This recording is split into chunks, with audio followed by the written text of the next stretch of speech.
Bing, unsa ka na taw? February 29.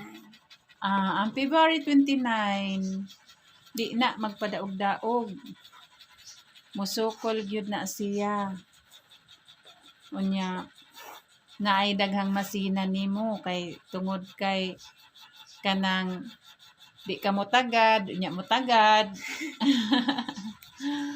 Unya ang ikaw naa kay plano sa imong kinabuhi nga gusto jud ka nga makabalay. Ampo lang sa Ginoo o paningkamot og eskwela kay aron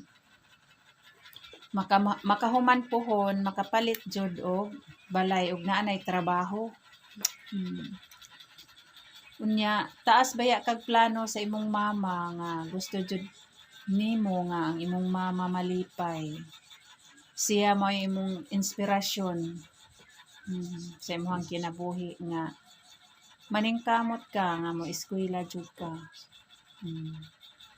Unya ikaw naay travel abroad nimo ha. Paninguha jud kay basin pagkaluyas Ginoo nga maka-abroad ka. Matuman ang imong mga plano sa kinabuhi kay gusto jud kag magpalit og sakyanan. Nya ikaw buutan man ka nga pagkabata. Manggihatagon sad ka sa imong mga parente. Kay emosyonal baya ka. Ug naay mo hangyo nimo nga bi pabaylo sa ta diha. Imo jung ipabaylo. Pero usahay pod moingon ka nga wala jud kay kwarta bisag naa kay kwarta. Kay namasay panahon nga di ta ganahan. Nampoy panahon nga ganahan ka ta pero ikaw gyud manggihatagon jud ka. Nya pinangga ka sa imong mama, daghang nagpangga nimo. Bisan kanang masapot ka ba?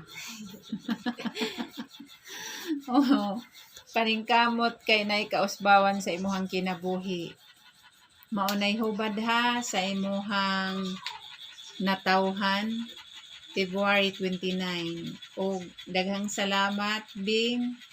Og mo shout out ko sa taga Kapitolyo ni Maribek Timaan. Shout out sa imong mga friends. Marahay sa akong friends na Marcela o Rachel. Daghang salamat.